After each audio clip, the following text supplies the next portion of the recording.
Hello, good morning, welcome to my channel. જય શ્રી કૃષ્ણ. આજે છે રીંગણનું ભરથું. આજે રીંગણનું ભરથાની રેસિપી છે. હું તમારા લોકો જોડે શેર કરીશ કે રીંગણનું ભરથું કેવું બનાવું છું અને મજા આવશે. મારી જોડે બન્યા રહેજો. સૌપ્રથમ પહેલાં તો એક રીંગણ એવું લેવાનું સરસ. અમારે 2 જણાને આટલું રીંગણ થઈ રહે છે અને સરસ શેકી નાખવાનું.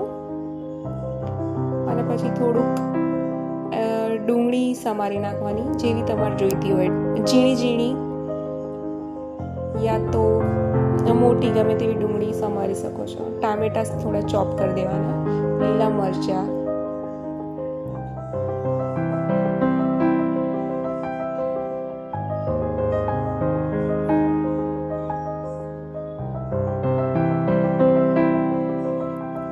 ભરથું સરસ મારું એક બાજુ શેકાય છે ત્યાં સુધી ભરથું ચાલુ રાખ્યું છે અને એને બંધ કરી દીધું કે મતલબ અંદરથી એકદમ સોફ્ટ થઈ જાય એટલે એની ફ્લેમ બંધ કરી દે. એટલે ભરથું પછી શેકવાની જરૂર નથી.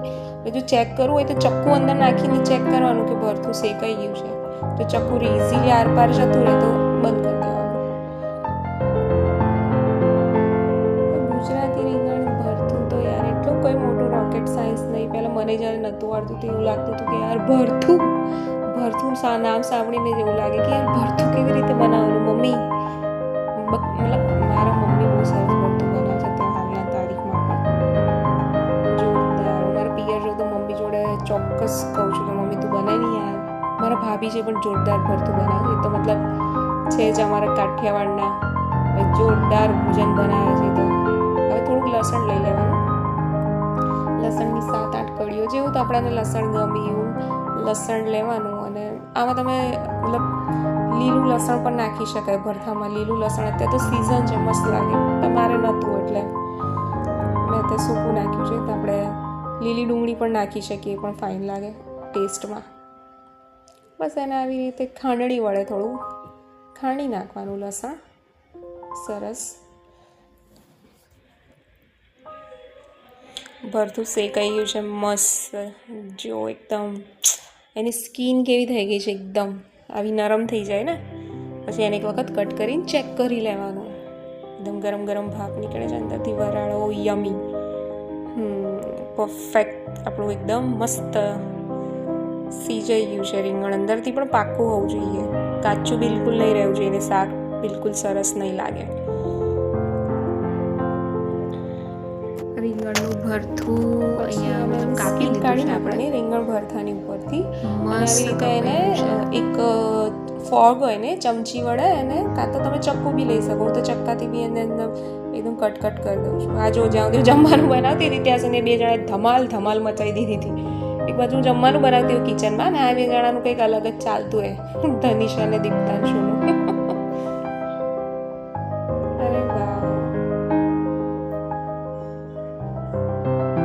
મારો રોજનો નિયમ છે કે હું કિચનમાં કામ કરતી હોય અને આ લોકો આવી રીતે મસ્તી કરતા હોય, બોલ રમતા હોય, ક્રિકેટ રમતા હોય, કંઈક રમતા હોય, મારી જોડે વાતો કરતા જતા હોય. ના હા ને શું બોલ નાખે છે બાપરે ધનિષ દીપ્તાંશુ. એ લોકો આને મતલબ બાસ્કેટ બનાવ્યું છે. એમાં બાસ્કેટ છે જે અમારી કપડાં સુકવાની વરગણી છે ને ગેલેરીમાં, એમાં મેં એનું બાસ્કેટ.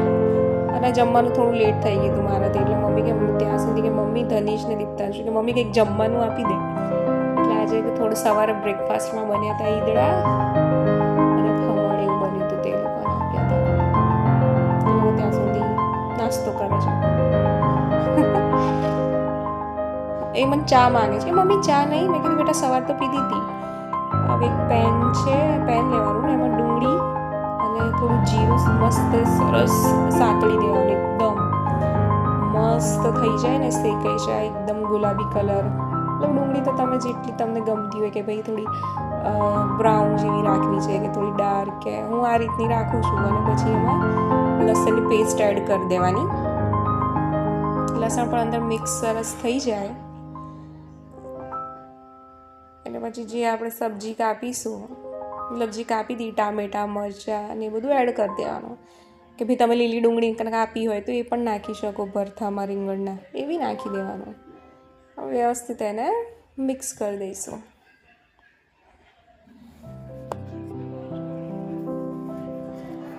ટામેટા થોડા નરમ થઈ જાય ને ત્યાં સુધી એને હલાવી રાખવાના.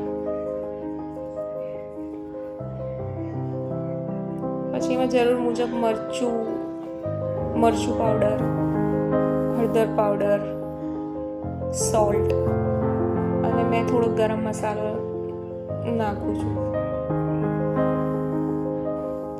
થોડો ગરમ મસાલો સ્વાદ પ્રમાણે. જો બહુ તીખું ખાતા હોય તો તમારે મતલબ ગરમ મસાલો અને મરચું થોડું વધારે એડ કરી દેવાનું. અને પછી એને બરાબર મિક્સ કરવાનું જ્યાં સુધી આપણે જે મસાલા અંદર એડ કર્યા હોય મસાલા બરાબર પાકી જવા જોઈએ. મતલબ મરચું કાચું ના રહેવું જોઈએ, નહીં તો પછી ટેસ્ટમાં આવે તો ખરાબ લાગે.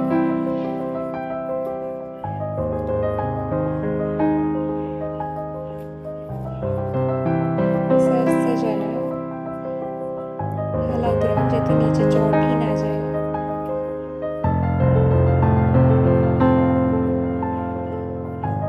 બસ મસાલો તૈયાર થઈ ગયો. હવે જે રીંગણનું ભરથું આપણે જે ચોપ કર્યું હતું એ હવે આ સ્ટેજ પર આપણે અંદર પેનમાં નાખી દઈશું અને એને આપણે મસ્ત મિક્સ કરી લઈશું.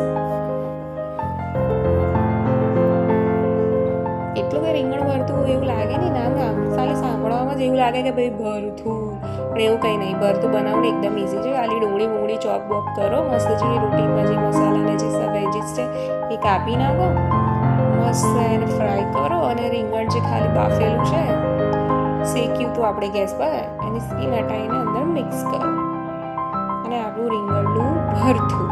મતલબ હજી આપણે એને થોડું ઢાંકી દઈશું, 5 સેકન્ડ સુધી થવા દઈશું. એટલે મસ્ત મતલબ જે ભરથું છે 5 સેકન્ડ માટે સીઝર એકદમ મસ્ત એનો ફ્લેવર અંદર આવી જાય. હવે આપણે જોઈ લઈશું.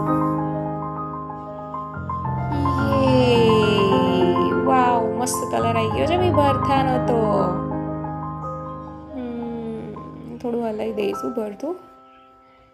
જુઓ કેટલો ટેસ્ટી કલર લાગે છે. જોવામાં જ ભૂખ લાગે નહીં, પણ રોટલી નહીં બની અત્યારે, બાકી છે. ભરથું જ બન્યું છે.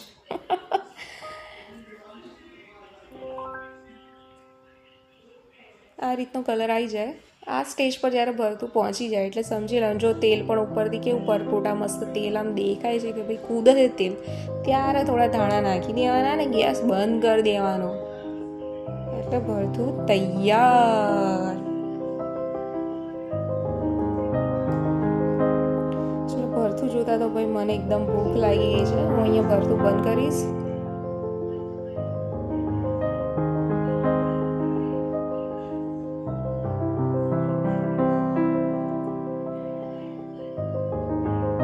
ચલો અહીંયા આપણું બધું જ રેડી છે. હવે ભરતું સરસ થઈ ગયું છે, એકદમ જોરદાર ક્લાસિક. અને અમારું ભાણું થઈ ગયું છે તૈયાર. છાશ છે જોડે, ડુંગળી સલાડ.